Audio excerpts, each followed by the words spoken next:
Chapter 13, Conserving Our Environment. The environment is everything that makes up the surroundings of a living thing. इसमें living और non-living things होते हैं. Air, soil, water, plants, animals and other natural resources. It also includes all the human-made things जैसे buildings, cars, buses, roads और bridges. We get all the things we need in order to live from the environment. Humans ने अपनी life को comfortable बनाया है, अच्छे अच्छे घर बनाए हैं, वर्क सेविंग गैजेट्स बनाए हैं जैसे ग्राइंडर्स, वॉशिंग मशीन्स, अच्छी रोड्स बनाई हैं, मेडिसिन बनाई हैं, लेकिन इन सब में उन्होंने एनवायरनमेंट को काफ़ी डैमेज किया है. Pollution and its control. Pollution is the contamination और dirtying of the environment by the discharge of harmful substances into the air, water और सॉइल.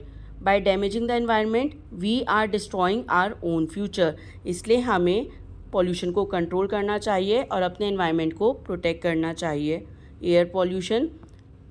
फ्यूल्स को बर्न करने से हमारी जो एयर होती है वो कंटैमिनेट होती है, इससे एयर पॉल्यूशन होता है. कार्बन डाइऑक्साइड की बर्निंग से हमारा जो ग्लोबल वार्मिंग टेम्परेचर है वो इंक्रीज़ होता है और क्लाइमेटिक चेंजेस आते हैं. Trees taken in carbon dioxide and gives out oxygen.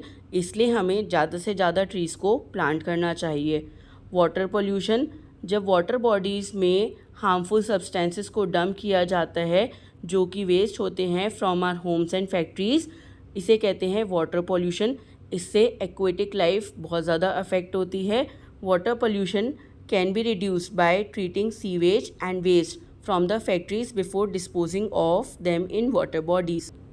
Land pollution. Waste are also often thrown और बरीड इन लैंड, जिससे होता है लैंड पॉल्यूशन. लैंड पॉल्यूशन होता है जब एक्सेसिव यूज़ होता है फर्टिलाइज़र्स और पेस्टिसाइड्स का. Waste generation and disposal.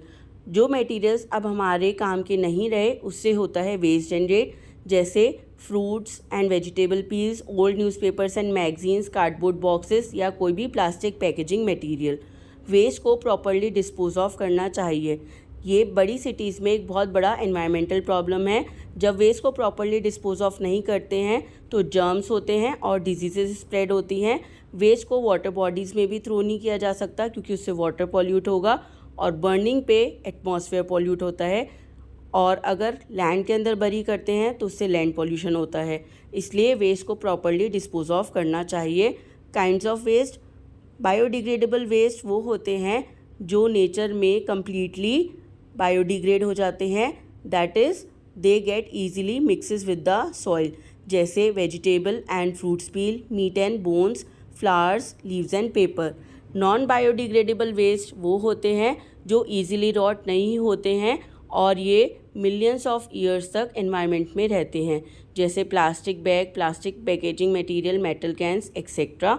हमें वेस्ट को रिड्यूस करने के लिए इसको प्रॉपर डिस्पोज ऑफ करना चाहिए और 4 आवर्स को अपनी लाइफ में यूज़ करना चाहिए. 4 आवर्स होते हैं refuse, reduce, reuse and recycle. Refuse हमें गार्बेज को कम करने के लिए रिफ्यूज़ का यूज़ करना चाहिए, जैसे शॉपिंग पे जाने के लिए हमें क्लॉथ बैग लेके जाना चाहिए. रिड्यूस में हमें खाली उतना ही सामान लेना चाहिए जितना हमारे लिए नेसेसिटी है, otherwise it will add up to the waste. Reuse में हमें चीज़ों को, जैसे प्लास्टिक बॉटल्स होती हैं, इस वाटर को स्टोर करने के लिए यूज़ करना चाहिए rather than throwing them as the waste. Recycle में हमें जो चीज़ अब हमारे रीयूज़ की नहीं है उन्हें हमें प्रॉपर डिस्पोज ऑफ करनी चाहिए ताकि वो रीसाइकिल हो सके, जैसे कि ओल्ड न्यूज़पेपर की हेल्प से पेपर बैग्स बनते हैं. Plastic, metal and glass pieces are melted in factories and made into new things. Paper is also recycled. Recycling की हेल्प से हम अपने रिसोर्सेज और एनर्जी को सेव कर सकते हैं. Recycling biodegradable waste. Biodegradable waste को हम रिसाइकिल कर सकते हैं by the process of composting. एक बड़े से गड्ढे में सारा बायोडिग्रेडेबल वेस्ट को कलेक्ट करके उसको कवर करके थोड़े टाइम के लिए छोड़ दें, जैसे फॉर 2 मंथ्स. इससे कंपोस्ट तैयार होता है जो कि प्लांट्स के लिए बहुत असेंशियल होता है. Help reduce pollution. पॉल्यूशन को रिड्यूस करना चाहिए यूज बाय फॉलोइंग थिंग्स, जैसे प्लांट्स को हमें ज़्यादा नहीं कट करना चाहिए और अगर कट करते हैं तो उसके लिए हमें एक प्लांट को ग्रो करना चाहिए. शॉर्ट डिस्टेंसेस के लिए हमें साइकिल को यूज़ करना चाहिए, हमें इलेक्ट्रिसिटी को वेस्ट नहीं करना चाहिए, फ्यूज़ को सेव करना चाहिए, ऑल्टरनेटिव सोर्सेज ऑफ एनर्जी जैसे सोलर एनर्जी को यूज़ करना चाहिए। Be careful about the use of pesticides and insecticides at home and manage our household waste better.